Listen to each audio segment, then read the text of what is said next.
Regulate it first, learn about it never, by Gary Gallus, an audio Mises Daily narrated by Robert Hale.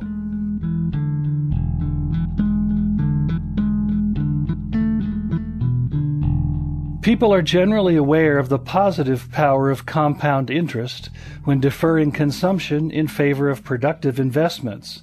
But more important when it comes to public policy is the destructive power of compound ignorance. According to John Rector, compound ignorance is the type of ignorance in which we are not aware that we are not aware. It arises when we don't realize what we don't know. In government, however, such unknown unknowns often lead to untrammeled confidence among politicians, despite the certainty of error. Compound ignorance is put on display every time a progressive wants to turn still more individual decisions over to political processes and government bureaucrats. Blithely unaware of the immense blind spots of what they don't know for productive social cooperation, they believe they are taking decisions from the uninformed and giving them to the experts. But they have it backwards. Such expansion of government dictation actually move choices from the relevant experts, with appropriate incentives to act on that expertise, to those far less informed and facing far worse incentives. The social costs of compound ignorance grows with government's reach, and its many recent expansions, along with the many failures, healthcare.gov, and crises from the VA to the IRS that have accompanied it, illustrate that it has been taken to a new level.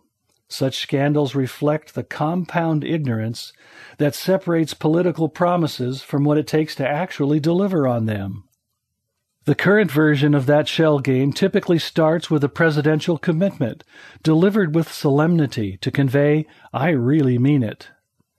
But all responsibility for backing the words up, from "you can keep your doctor," to promises of cost savings, to assertions that they will be the most open administration ever, is immediately swept from his teleprompter into the lap of some cabinet secretary or administrator. Then, when the promises turn out to be empty or unattainable, his delegated expert starts taking the heat.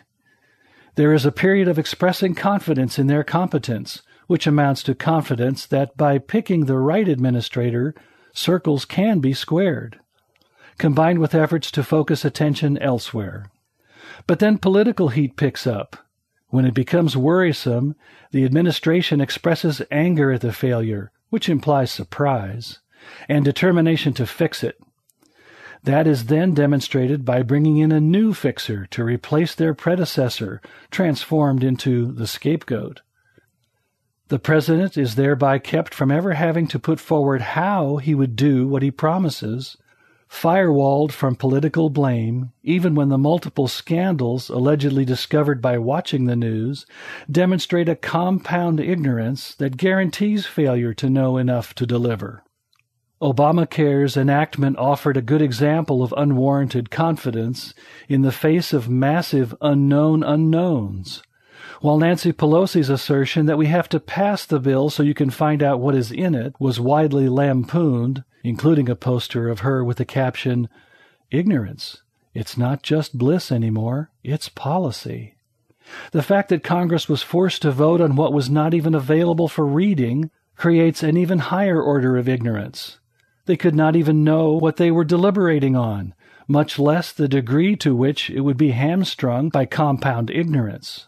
Such compound ignorance offers a warning to every American to consider more carefully how frequently government expertise can actually make them better off by taking their resources and substituting its determinations for theirs.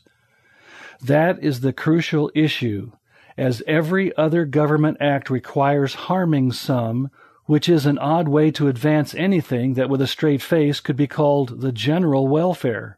Unfortunately, in every area in which our desires and willing trade-offs differ substantially, by far the most common case, such shifts inherently take decisions away from the only ones who know the details about their goals, desires, skills, alternatives, and other circumstances to make them the relevant experts.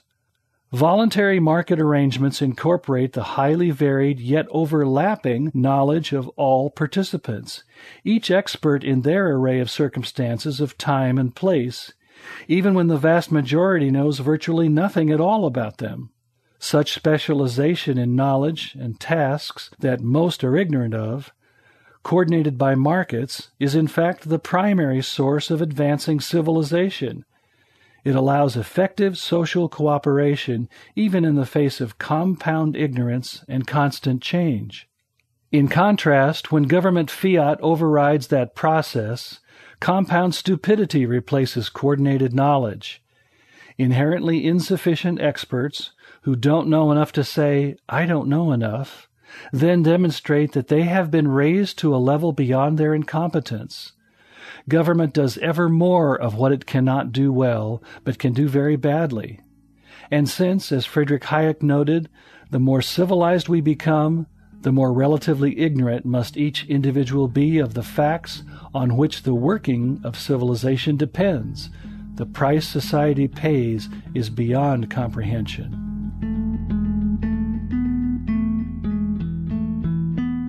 The Mises Institute hopes you have enjoyed this audio Mises Daily.